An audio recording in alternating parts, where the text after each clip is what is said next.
Would I stay? Whenever I visit the story of Norbert Capek, I find myself asking that question. Born in 1870 in Bohemia, Norbert Capek did not begin as a Unitarian. After leaving the Catholic Church at age 18, he began his religious work as a Baptist minister. As he deepened his study of religion, his faith grew increasingly liberal. He was convinced that freedom of belief had been widely practiced by his Czechoslovak people before Catholicism had become the state-enforced religion. And he published his findings on these free-thinking Christians, saying that they, quote, valued the spiritual life above any teachings or dogmatics. In 1914, Capek moved to the United States after learning that his writings had put him in danger of being arrested. He served as a pastor in New Jersey, and from there was active in the movement for Czechoslovak independence. While in New Jersey, Capek met Maya Oktavek, who was working with the New York Public Library, and in 1917, they were married. Capek continued to serve as a Baptist minister until 1919, when he realized that he could no longer follow that faith too.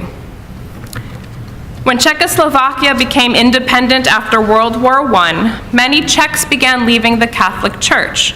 Capek, excited by the surge of religious exploration in his home country, was eager to return and nurture it. However, before his return, he and American Unitarianism would cross paths. Hoping to instill the value of religious freedom in their family, Norbert Capek and Maya allowed their children to visit different churches every Sunday until they found the one that offered the lessons they liked the best. And big surprise, that church ended up being a Unitarian one. After several weeks of their children attending, the Capek parents attended services there as well. And during their visit, Norbert wrote they found not only clear heads, but warm hearts too. They became members in January 1921. When the minister there found out about their plan to return to Czechoslovakia, he actually arranged for Capek to meet American Unitarian Association President Samuel Eliot, who gave Capek the AUA's commitment to support his ministry. And returning to Czechoslovakia in 1921, the Capeks experienced great success in building a liberal religious movement.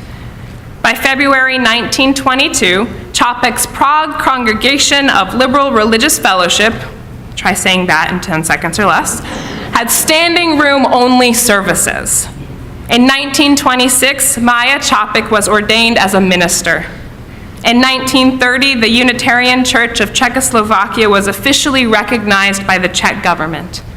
By 1941, approximately 8,000 Czechs considered themselves to be Unitarian, attending services in missions around the country.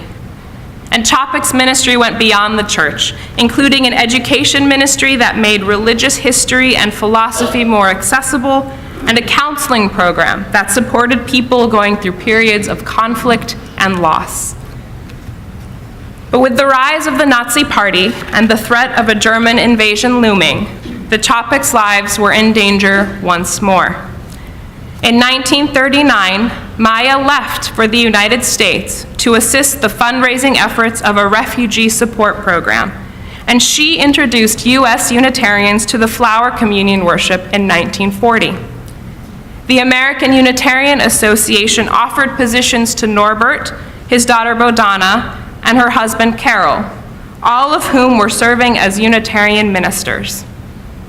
All three declined, feeling it was necessary for them to minister to the Czech people in this difficult time.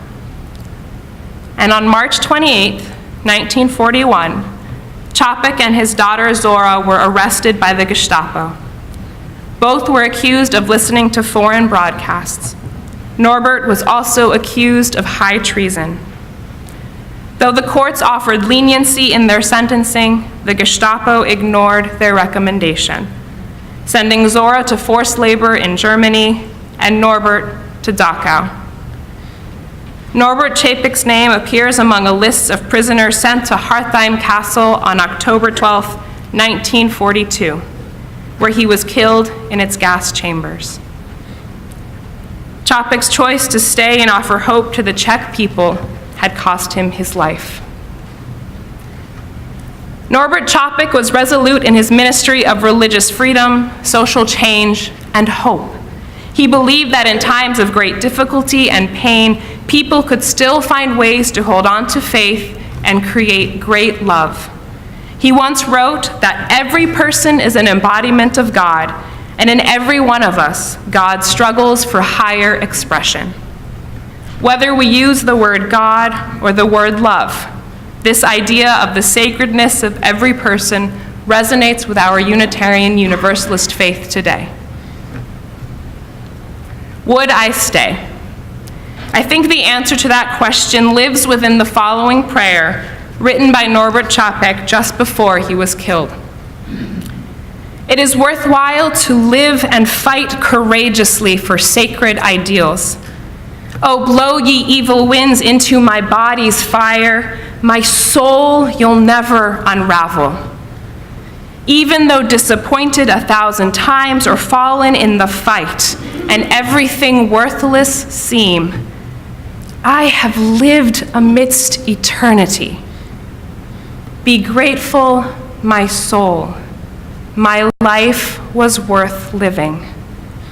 He who was pressed from all sides but remained victorious in spirit is welcomed into the choir of heroes. He who overcame the fetters of the wing giving to the mind is entering into the golden age of the victorious. So as our wonderful and hardworking music director, Mark Tuning, pointed out, we generally do our meditation hymn right before our meditation, but today we are going to take some time to look at our flowers as a kind of visual meditation before us, to look at all the color and beauty, all those signs of hopes, those glimpses of the eternity that Norbert Capek wanted people in his time to remember, and which we in our time are invited to see as well. So I invite you for just a moment to focus on one blossom that catches your attention. It doesn't have to be the most beautiful. It can just be one that speaks to you for some reason, and just take in the beauty of that blossom. And when you feel as if you have its image in your heart, you may close your eyes or lower your gaze, and we will enter together into the spirit of meditation and reflection and the deep ask of prayer. We are so grateful to be the inheritors of the legacy of love and hope and resistance from the great minister, the Reverend Norbert Capek. Though his life was ended too early, he left behind a trove of thousands of pieces of writing, and this is yet another of the prayers that he penned in his too brief life. Let us breathe into its truth while focusing in our mind's eye on the beauty of that flower. In the depths of my soul, there where lie the source of strength, where the divine and the human meet, there, quiet your mind, quiet, quiet. Outside, let lightning, rain, or horrible darkness frighten the world. But from within the depths of your own soul, from that silence will rise again love's flower. Return to yourself. Rest in yourself. Live in the depths of your soul, where the divine and the human meet. Tune your heart to the eternal, and in the depth of your own soul, your panting quiets down, where the divine and the human meet. There, is your refuge. So let us take a few more moments in the spirit of all that we hold holy and sacred, whatever name we give to it, to remember with gratitude the freedom that is ours, not only to enjoy, but to cherish and defend. And let us remember also the glimpse of the eternal which rests in our soul, in every moment, holding out for us the possibility of hope. So may it be. Amen.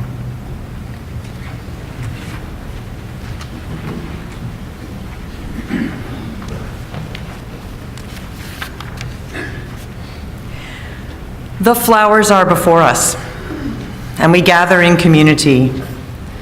The world in which we gather is uncanny in its resemblance in some ways to the world in which Norbert Capek designed this ritual from our tradition.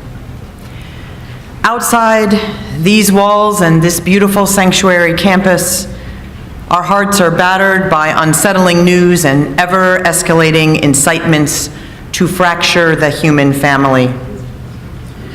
And our act of resistance today is to partake in this ceremonial and symbolic occasion which calls on us to celebrate diversity, to recognize the transformational power of community, and to acknowledge the basic fact that together we are more than we can be alone.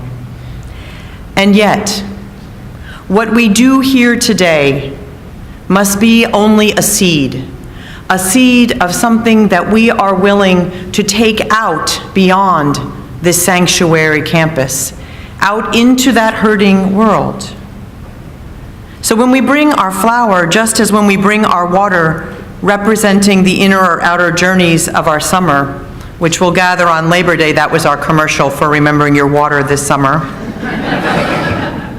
It's the same act as we will partake in the week after next in our Ramadan interfaith iftar dinner, or when, week by week, we drop our stones into that column of water to express an intention in our lives or towards the life of another.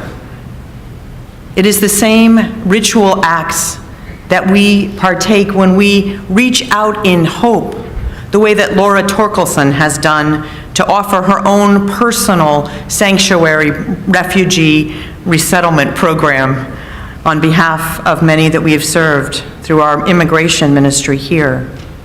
Each of these is a living symbol of hope, and the purpose of ritual is to remind us of that larger eternity to which we are always connected. I don't think I need to really tell you this, but I'm going to anyway, just in case, that sources as widespread as the Spirit Rock Retreat Center and Scientific American have touted the value of ritual. I don't need to actually say it, because I think all of us gathered here today know what Norbert Capek knew when he tapped into that great truth that in addition to the minds which we are called to use, we have a connecting life of the Spirit as well, and in times of difficulty, in times of strife, in our personal lives and in the life of the world, we need to have the physical manifestations that remind us of those connections as well. He called it the hidden cry for harmony with the infinite. He knew that there is something in our hearts which calls out to touch some truth that's larger than we can actually give an accurate name to, and yet which somehow connects us to a larger sense of life and hope, particularly in times like these, times of divisiveness and fear. I am entering into close to my third decade of participating in this particular ritual. A friend brought me to church to be part of a flower communion long before I was ever a Unitarian Universalist. But on this particular day, in this particular year, let us remember through this dance of community that is this ritual, that one always, in the daily dance of life, has the choice to resist divisiveness in its many forms, including hatred and racism and homophobia and Islamophobia and sexism and the dangerous form of patriotism, which is, too often, our daily diet. In this particular year, with the particular steps we take today, may we represent the steps we will take to work to ensure the health of our democracy in this nation and to end those who would reduce us to the least common denominator among us. Our reason, our great and powerful minds tell us that it makes more sense to live in harmony with one another, and in that we have the hope that we can know in the depths of our large and generous hearts. To be bearers of hope in times such as these is to be willing to confront our own fears and to make the choice to stay engaged, resistant, and hopeful. To live on in the spirit of our great spiritual ancestor, Norbert Capek, we must see his legacy not as something nostalgic and dusty to be brought out once a year, but as a living inheritance which we take into our days, knowing that his were too short and ended too violently. Let us pledge today to not allow that to happen in our time. Here are some more of his words. Way of my life, I would like to be like the stars, so that roses would bloom wherever I walk. Why look around to see who will join us in the march? Whoever knows their purpose marches, even though they march alone.